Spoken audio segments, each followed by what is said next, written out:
Bonjour à tous. Les rencontres de la filière du véhicule industriel et urbain auront lieu en alternance avec le salon Solutrans le 10 octobre prochain au Matmut Stadium de Lyon. Une troisième édition placée en tout cas sur des débats sur la transition énergétique, sur la fin ou non du moteur thermique et sur leur poids et dimension. Patrick Cholton, bonjour. Bonjour Hervé. Alors revenez un petit peu sur le principe justement de ces rencontres de la filière. Alors, ce que je voudrais rappeler déjà dans un premier temps, c'est que ce sont des rencontres qui sont uniques en Europe par rapport à un salon Solutrans. C'est-à-dire que j'ai toujours voulu ces rencontres pour qu'il y ait une liaison entre deux éditions de Solutrans. Et ce qui permet, j'allais dire, à toute la filière d'être présente, surtout les scientifiques, tous ceux qui œuvrent pour le développement de la filière, à être présents ce jour-là. C'est une sorte de Davos, en quelque sorte, de la filière qui va nous permettre d'avancer dans les thèmes de la future édition de Solutrans. Et ça, c'est important. Alors justement, quels sont les thèmes 2024 ? Alors les thèmes, rappelez-vous qu'en 2023, on avait mis l'électrique en avant. On ne veut surtout pas à la fédération et à Solutrans mettre en avant une énergie par rapport à une autre.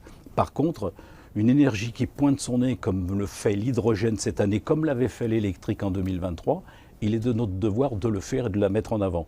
Donc il y aura une grosse table ronde, une très grande table ronde avec des spécialistes qui viendront, on va dire même du monde entier, sur l'hydrogène, présenter l'hydrogène, ce qu'est l'hydrogène, faire en sorte de mieux appréhender un petit peu cette nouvelle énergie. Et ça, c'est important. Donc ça sera, on dira, le thème fort donc de ces rencontres. D'autres thèmes également ?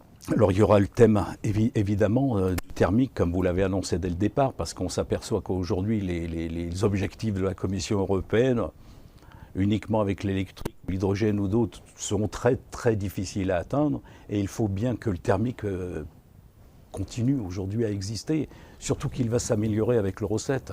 Donc n'enterrons pas le thermique tout de suite.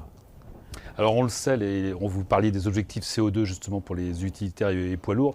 On va dire la transition énergétique se décide à Bruxelles. Il y aura également une table ronde, c'est ça, sur tout ce qui est Union européenne.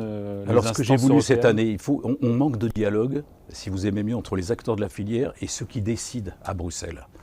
Et l'idée que l'on a eue avec l'équipe, c'est de réunir les principaux acteurs de la Commission européenne, que ce soit des permanents ou des élus, et de faire en sorte qu'il y ait un échange avec l'auditoire au niveau des rencontres. Et ça, c'est important. En plus, il y a les poids, il y a les mesures qui arrivent maintenant, les nouvelles réglementations, et je pense que c'est véritablement d'actualité.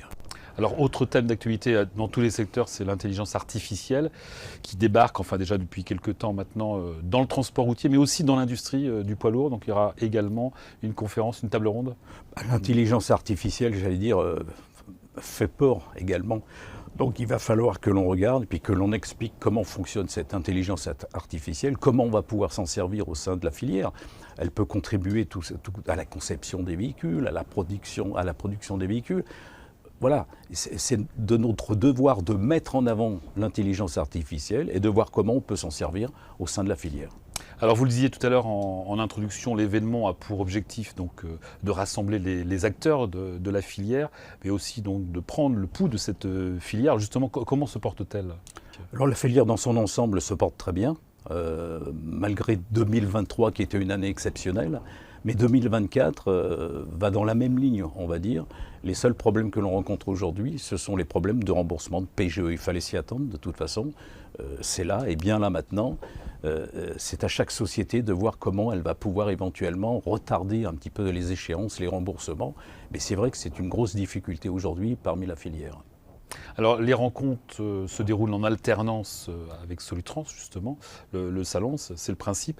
C'est aussi l'occasion de présenter donc le 10 octobre prochain l'édition, on va dire 2025, la prochaine édition du salon. Comment se présente Solutrans 2025, même à plus d'un an et demi de l'événement ? Alors on a toujours des marqueurs au niveau de Solutrans pour voir où l'on en est.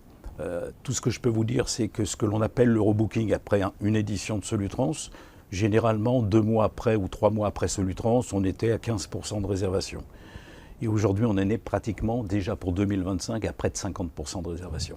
C'est-à-dire qu'on sent un engouement terrible au niveau de Solutrans 2025, toujours pour les mêmes raisons. C'est-à-dire que la filière évolue, les objectifs évoluent, il y a de l'incertitude au niveau des nouvelles énergies. Enfin bref, les problèmes se posent et il n'y a qu'à Solutrans, en fin de compte, quand on regarde bien, où l'on peut trouver des solutions. Patrick Cholton, merci en tout cas. Merci à vous. Et rendez-vous donc le 10 octobre prochain au Matmut Stadium de Lyon pour l'événement 2024 donc, de la filière, justement, les rencontres de la filière du véhicule industriel et urbain.